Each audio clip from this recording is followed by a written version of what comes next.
बोलो जयकारा बोल मेरे श्री गुरु महाराज की जय।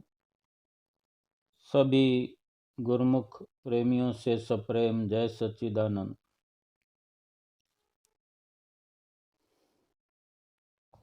सतगुरु एक गुरुमुख के जीवन में, एक सेवक के जीवन में, निजी जिंदगी में प्रकाश की न्यायी होते हैं। एक मीनार की तरह उनके जो वचन होते हैं सदैव अपने प्रकाश के अंदर अपने गुरुमुख प्रेमियों को, सेवकों को चलाते हैं, सफ़र करने की हिदायत करते हैं और भली भांति सेवक जो हैं, गुरुमुख जो हैं, उस वचनों के प्रकाश के कारण बिना ठोकरें खाए हुए बड़ी सरलता से अपने जीवन का ये सफ़र तय करते हैं और हर पल ही कुछ न कुछ अर्जित करते हैं, एकत्र करते हैं। वो क्या है? वो परलोक में काम आने वाला सरमाया, परलोक में काम आने वाला भक्ति का धन। जब सतगुरु से मुलाकात हो गई, सतगुरु से जब बख्शिश मिल गई नाम की, तो सतगुरु के बताए मार्ग पर चलने पर, सतगुरु की रहनुमाई में जीवन सफल करने पर तो भक्ति का ही धन मिलना है। क्योंकि सतगुरु का तो कोई और प्रयोजन ही नहीं है इस जीवन में अवतरित होने का। अपना निज धाम छोड़कर जो मनुष्य देह में, मनुष्य शरीर में आप जो आते हैं, ये बहुत बड़ा उपकार है उनका हम गुरुमुख प्रेमियों पर। उनका केवल और केवल मकसद ही यही होता है कि हमारा, जो कि गुरुमुखों का, सेवकों का, प्रेमियों का उनसे जन्म जन्मों का नाता है। सच्चा हार्दिक विशुद्ध प्यार उनके साथ हम कई जन्मों से करते आए हैं। सो हर बार जन्म लेने पर हम फिर से भूल जाते हैं और हर जन्म में वो हमें ढूंढकर, आवाज़ लगाकर, पुकार कर, प्यार से फिर से अपनी शरण में लगाते हैं और पिछले जन्म में रही अधूरी भक्ति को फिर आगे बढ़ाते हैं। और इसी प्रकार ये भक्ति का सिलसिला चलते चलते एक दिन उस मुकाम पर पहुंचा देता है गुरुमुखों को, सेवकों, प्रेमियों को, कि जो संत महापुरुष चाहते हैं, जो उनके सेवकों की पुकार होती है कि वो अपने प्रभु से हमेशा हमेशा के लिए मिल जाएं, अपनी जीवात्मा को प्रभु परमात्मा से मिला लें, एकाकार कर लें और प्रभु जो कि संत रूप में, नर रूप में आकर के, जिनका कि ये मिशन होता है कि अपने गुरुमुख प्रेमियों को भक्ति के उस अंतिम सोपान तक पहुंचा करके उसकी पूर्ण सफलता तक ले जाएं कि अपने निज देश में अपने जीव अंश को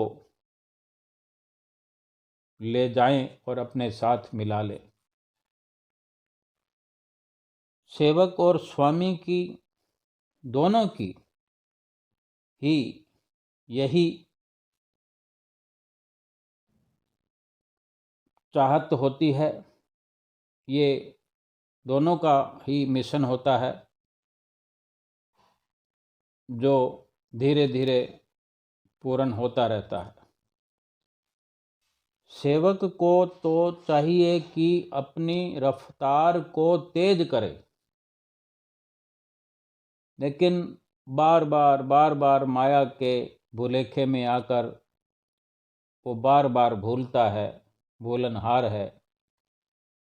सतगुरु चूँकि बख्शनहार हैं, बख्शते भी हैं और फिर से नित नई शुरुआत करवाते हैं,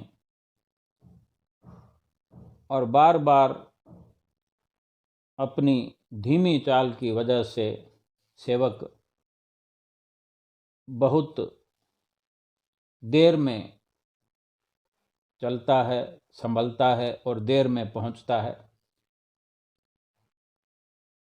सतगुरु तो चाहते हैं कि हमारे प्रेमी गुरुमुख अधिक से अधिक लाभ प्राप्त करते हुए और अपनी भक्ति परमार्थ के अंदर जो उनकी चाल है, जो उनका सफ़र है, वो बड़ी तेजी से सफ़र तय करते हुए अपनी मंजिल मकसूद तक पहुँचे। और जो गुरुमुख जन अधिक से अधिक इस प्रकार गुरु वचनों पर अमल करते हुए, हिदायत को समझते हुए अपना सफ़र तेज़ रफ्तार को पकड़ते हुए करते हैं, नित्य नियमों की पालना नित्य प्रति करते हुए, केवल और केवल इस सच्चाई को समझ कर कि ये मनुष्य जन्म यूं ही नहीं मिला, ये गनीमत मौका मिला है प्रभु को पाने के लिए। ये मनुष्य जन्म यूं ही नहीं मिला गंवाने के लिए, ये गनीमत मौका मिला है प्रभु को पाने के लिए। आम संसारी दुनियादार तो यही कहता है कि हम क्या रात दिन भक्ति करते रहें, क्या भजन करते रहें, लेकिन ऐसा कब संत महापुरुष कहते हैं कि सारा दिन करते रहो। लेकिन अगर कोई गुरुमुख प्रेमी अगर रात और दिन करता रहे तो उसमें हर्ज भी क्या है? ये जीवन तो भजन भक्ति के लिए ही मिला है। लेकिन ये रियायत है संतों महापुरुषों की तरफ से कि वो कहते हैं कि 2-2.5 घंटे सुमरन करो और बाकी नित्य नियम करो और अपनी संगत सत्संगियों के साथ करो, अपना आचरण ठीक रखो, अपना खान पान पहरान सब कुछ अपना एक गुरुमुखों की तरह करो, एक दायरे में बांधते हैं। लेकिन सही मायने में तो बाकी सब जो कार्य हम करते हैं उनका लेखा तो नहीं है ना। किसने लेखा गिनना है उसका? हमने करोड़ों यहाँ पर इकट्ठे किए तो कौन पूछेगा हमें तेरा धन माल कितना, तेरा परिवार कितना? वहाँ तो दरगाह में अमली न बैठे हैं, वहाँ पर तो यही पूछा जाएगा कि तेरा प्रभु से था प्यार कितना, तुम्हारे खाते में सत्य का संग कितना था, नित्य नियमों की पालना कितनी थी, सुमरन कितना, ये सब देखा जाएगा। सतगुरु तो दयालु हैं, बख्शनहार हैं, ये सेवक को समझना जरूरी है। एक बीबी भक्तियानी जो कि आप पोथी वाचन किया करती थी, जिसकी गुरु महाराज जी ने ड्यूटी लगाई थी, उसको सत्संग की ड्यूटी बख्शी हुई थी, जो सत्संग किया करती थी, सत्संग पोथी पढ़ के सुनाया करती थी संगत को। काफ़ी संगत भी आया करती थी और समय समय पर भंडारा भी होता था गुरु महाराज जी की हुजूरी में। तो एक बार गुरु महाराज जी विराजमान थे और जब सत्संग समाप्त हुआ और बाबा जी गुरु महाराज जी उस वक़्त सिंहासन से उठकर जा रहे थे तो वो भक्तियानी जो पोथी पढ़कर सुनाया करती थी वो भी साथ में ही थी गुरु महाराज जी के। और उसने गुरु महाराज जी से, बाबा जी से अर्ज की, विनती करी कि बाबा जी आज तो काफ़ी संगत आई है भंडारे पे, आप तो सब जानते हैं, थोड़ा मुझे भी बताइए कि आज सत्संग सुनने के लिए कितनी संगत आई थी। तो गुरु महाराज भी तो सब कुछ जानने वाले होते हैं और कई प्रकार के इशारे करते हैं। उन्होंने जवाब दिया, अगर संगत पूछती हो तो गिनती करनी हो लोगों की, सत्संगियों की, कि ये सत्संग सुनने आए बैठे लोग हैं, वो संख्या है 8 लाख के आसपास, 8 लाख। और ये सही मायने में अगर समझना चाहती हो तो कि सत्संग सुनने वाले कितने थे, तो ये सही सही अगर हम बताएं तो कुल 13 लोग थे। तो वो भक्तियानी बड़ी हैरानी से बाबा जी को देखने लगी। तो बाबा जी फिर बोलते हैं कि भाई कोई छुट्टियां मनाने आया है, कोई घूमने फिरने आया है, और कोई किसी प्रकार की इच्छा पूरी करने के लिए कोई मन्नत मांगने आया है। किसी की मन्नत पूरी हो गई तो वो धन्यवाद करने आया है, किसी की कोई वजह है, किसी की कोई वजह है। यानी वो सीधे सीधे कह रहे हैं कि सत्संगी तो सही मायने में हम सबको कहते हैं कि ये सत्संगी है, ये सत्संग में जाता है, यहाँ सत्संग होता है, यहाँ पर हजारों लोग सत्संग सुनने आते हैं। तो वो सही मायने में तो संत महापुरुष ही बता सकते हैं कि सत्संग, सत्य का संग करने वाले जो गुरु महाराज ने बताया वो सिर्फ 13 लोग बताए। अब हम भी समझ सकते हैं कि हम सत्संगी हैं या नहीं, हमारे अंदर किस प्रकार के विचार पनपते हैं। क्या हम किसी मन्नत को पूरा करने, मन्नत मानने, मन्नत पूरा करने, या घूमने फिरने, टाइम पास करने, इस तरह के विचार हमारे अंदर पनपते हैं तो हम आज ही थोड़ा सुधार कर सकते हैं।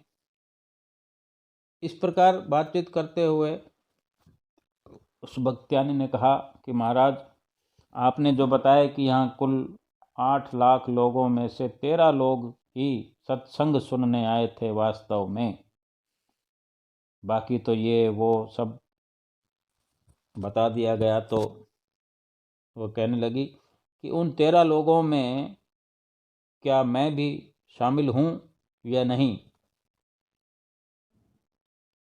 तो बाबा जी ने जवाब दिया, आज भजन करने के लिए बैठना तो इसका जवाब तुम्हें मिल जाएगा। अब ये पूछना पूछाना एक औपचारिकता हो सकती है, लेकिन क्या हम जानते नहीं, क्या हमें किसी से पूछने की ज़रूरत है कि हम सत्संग सुनने जाते हैं अगर जाते हैं तो सत्संग का हमें क्या लाभ होता है, ये भी हमें जानना चाहिए। सत्संग का जो लाभ है वो गिनती में आने का नहीं है। सत्संग की जो शाखाएं हैं, पत्ते हैं, डालियां हैं, वो अनगिनत असंख्य हैं, कोई गणना नहीं है। तो सत्संग के लाभ भी असंख्य हैं, अनगिनत हैं। सत का संग करने वाले को कोई दुख नहीं, कोई परेशानी नहीं, कोई मन्नत मानने की जरूरत नहीं, कोई फेरी लगाने की जरूरत नहीं। सत का संग जो है अपने आप में पाक साफ मन को लिए हुए जो इंसान है, जिसका मन निर्मल है, जिसका मन साफ है, वहाँ उस